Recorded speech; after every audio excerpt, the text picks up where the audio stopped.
Hey, what is up, everybody? It is Trey, and you know I'm back with another trade recap. It is Friday, so that means prime opportunity for short squeezes. As we're talking, GTT is on the way up. GRVI is a big winner from the day. ALF, beautiful ALF up 48% on the day. Space is also running. I think I got that on the other chart. Space up 32% on the day. Looks like it's heading back to VWAP, but let us get into some trades. SPY's also looking at all-time highs. These are my trades on the day.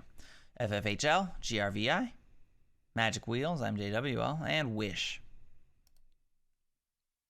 Right from the beginning. FHL. Dumb. No business playing this. I saw it and I was like, ooh, cup and handle? Yeah. Let's buy the cup and handle pattern. Not something that I do. Not something that I try to do. No, just let's buy the cup and handle pattern. Of course, I got stopped out, and I'm not mad at it. Currently, in the 11s is what it is. Post 945. There's just no reason that I should have bought this, though. Like, I had nothing to bounce off of. I could have risked a low day, I guess. But anyway. Dumb trade. Lapse in judgment, we'll call it. GRVI is the next one we're going to go over. Grabbing GRVI. Pre-945. Every time I make a trade before 945, I end up regretting it. So I just got to stop doing that, right? I was buying the dip for continued upside. This is what this was. First 3 minutes were just insane. Immediate halt up on the second minute there. Got out of the halt, made new highs. If I had waited to 945, right, we would have been over here on this candle. I'm like, I don't know. Yeah, I don't know. Tiny volume. This would have happened. I probably would have just waited this out. We're on VWAP. When we crack below VWAP, I then look at these other two lines. This is the 50. These are simple moving averages, and it's not the day average. It's like units. So I'm guessing it's like the average of average price of like 50, the last 50 candlesticks, and the last 200 candlesticks on whatever time frame you're looking at, because this changes depending on the the 5 or the 1 or the whatever, and you don't even see it on the 5, and I'm guessing that's because this IPO'd yesterday, so there's probably not even enough candlesticks for it to put a reading on. So, but point being, when we crash through VWAP, I start looking at these other lines, right? Crashes through this line, I'm like, all right, 200 is next. If it goes beneath the 200, I'm kind of like, I don't really want to play it. These are, I kind of look at these as my bounce lines. Could have got this bounce very briefly, but really the opportunity was here. Here at the 737-ish area. If we zoom out, let's see if that has like significance. Well, if we zoom out, let's look at the market profile, all right? Oh man, this would have been the zone. If I'm looking at the market for the TPO, I would have been looking for this zone for the bounce. Yeah, weirdly enough, this would have been it, and this was the bounce opportunity. I saw there's a bounce opportunity here, there's a bounce opportunity here. Didn't play it. I was focused on other trades in the moment, MJWL and Wish. Well, Wish was an early play, but MJWL was a bounce play. It was post 945. I did follow those rules. I actually was really proud of this entry here at 1319. Pretty close to the bottom of this candle. Lower than the close, so I'm in wick territory, which I think that's always cool. If you can get in wick territory, sick. Had a moment, I was up about 10 bucks. The problem with OTCs and me, though, I take $500 position sizes. As I've said in every video that I talk about OTCs, you need $14 in the P&L before you even break even from commissions, right? I'm not YOLOing $1,000 into an OTC. I did that on ALYI recently. I put about 1,500 in, and it was, it was an OTC gapper.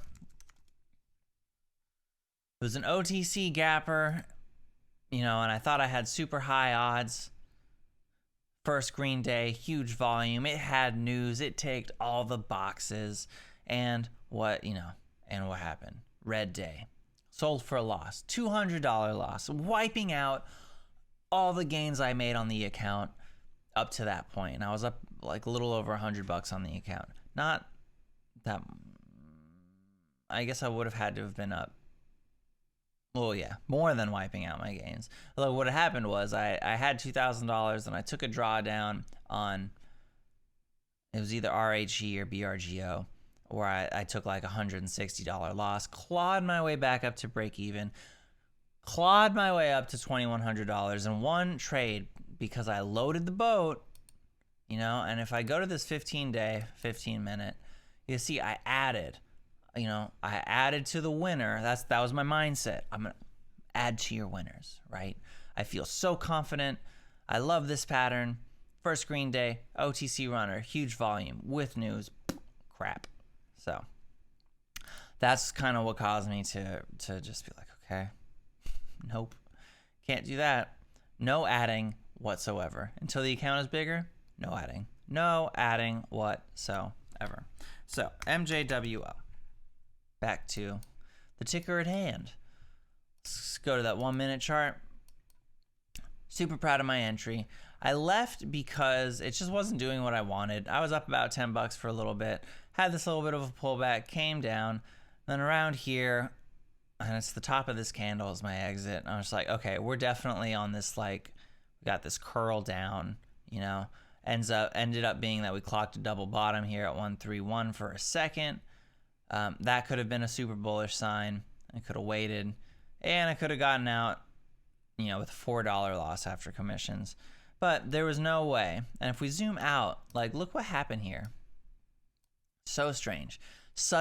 All of a sudden, we get this huge pull down to here, and then within 2 minutes, a spike above that consolidation area. I have no idea what that was about. That felt super shady, super weird. I definitely wouldn't have stuck around for this. I would have seen this candle here and I would have been like, oh, fuck. Like, I gotta get out. So I would not have participated in this. I'm not mad at this trade. You know, it just is what it is. It didn't work. There were other OTCs that were better bounce plays. PHIL was the best bounce play here. This was around the same time, actually, bouncing off the VWAP. 2 new highs.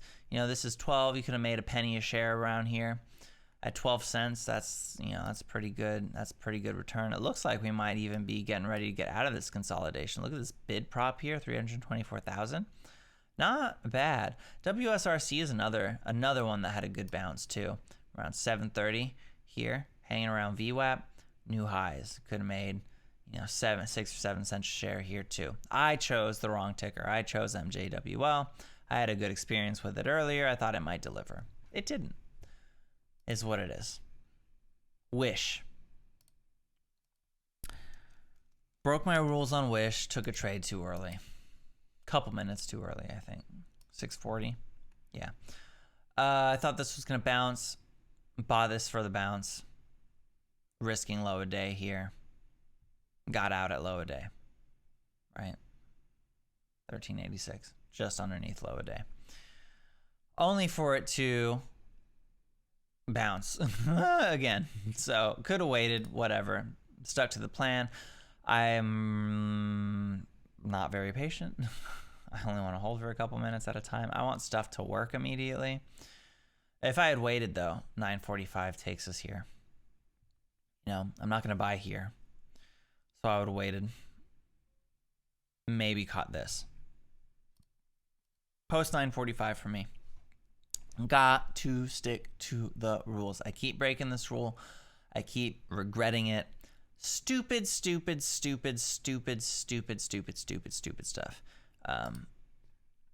You know, I see people trade at the open. I see a lot of winning trades that get made at the open. And just like, it's the FOMO, I guess, of it all.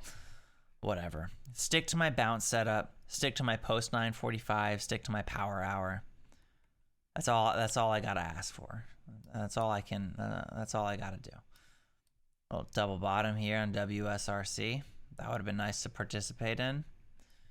But I'm not trading, and I'm definitely not using most of my remaining buying power on another OTC play. That is not happening.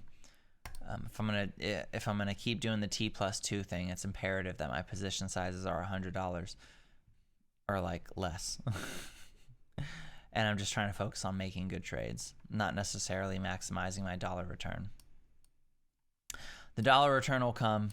I need to win my confidence back a little bit more after that huge, devastating loss. And I'm sure that's not even the biggest career loss that I'm gonna have, but it feels crappy. I don't like it. You know, I really want this stuff to work. I want to be good enough at this to be able to do it as a job. So I'm kind of treating it like a job, even though I work. You know, it's like a part-time job, but I'm giving it the dedication. I'm studying. I'm reviewing my trades via video and on Profitly. I know I'm a little bit behind, but I'll get it filled out.